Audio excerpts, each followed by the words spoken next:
Welcome back. It's open source. We're talking DeFi today. Okay, so before the break, I was talking about DeFi. I was like, what are we going to be able to do? Is it like you can get a mortgage? Is it going to be like every single banking thing that you could do? Like, can you you're going to pay employees? You're going to borrow against any assets you have? Like, what applications exist for DeFi? Like, what are you going to be able to do with it? So there's going to be a few main use cases, and there's a few main use cases that exist today. One you mentioned there is payments, and so the ability for an employer to pay all of their people using cryptocurrencies. But that's not really DeFi. That's just using blockchain technology to transfer assets from one party to another. Think about it then that an employee receives that paid, and they're able to take those assets that they've received and borrow against them, or also that now have one of the big unlocks of blockchain, which is transparency. Everyone can see on a public blockchain, if you own that address, you've been receiving your monthly pay for the last 12 months on a recurring basis. Now, as a financial institution or as a lender, I would be able to lend against those cash flows because I have verifiability and full transparency into your pay coming in every month. So these are the types of things that get unlocked, where it can enable direct access and utility between the person providing the financial service and the person receiving the financial service without the need for intermediaries or other friction-filled third parties.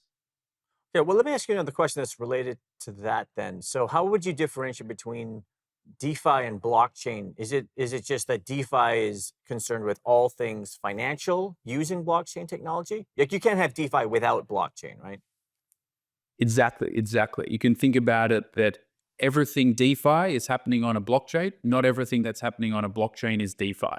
And so DeFi is really the financial services that is utilizing blockchain technology in order to provide this globally accessible financial service system. And what we believe is really going to be the future of financial services. Just think about it when you remove all of the friction of cross-border payments, the ability to be able to transact at a global level, and that every individual has the same democratized access to the financial services that are existing on the blockchain. That's really the big and exciting thing, is that no matter where you are or what you're doing, you'll be able to access these financial services, potentially for the first time.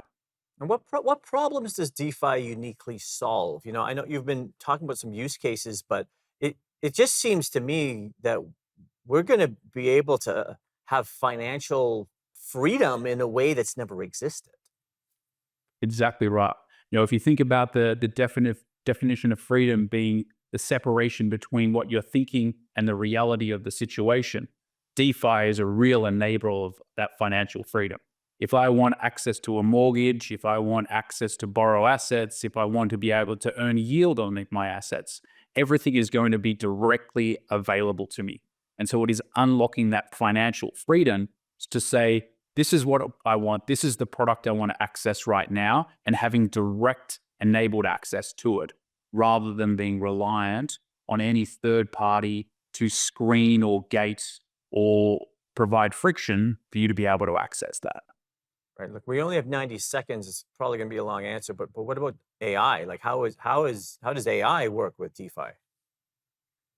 Well, this is where the merging of the two technologies becomes really exciting. Because if you think about DeFi, it and what smart contracts enable is they enable the automatic execution of transactions. They're really like, if this happens, then this will happen. If that happens, then this will happen.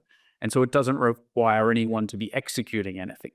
Now, if you bring in AI to that, it's going to enable further automation, further efficiency to be created.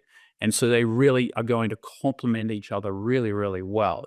And so, for us at Maple, and one of the things that we're focused on is how can we bring AI into credit decisioning? So when you're requesting a loan or wanting to access yield, how can we utilize all of the data that's transparently available there on the blockchain, plug that into AI agents so they can read that and then be making automated decisions. And so you get this beautiful mixture of automated decision making and AI generated decision making plugging into the automated software that is smart contract technology existing on the blockchain. It's amazing stuff. I mean, we're going to have, it's like automating the economy. I mean, this is what the technology is enabling us to do. I've got Joe Flanagan here on open source.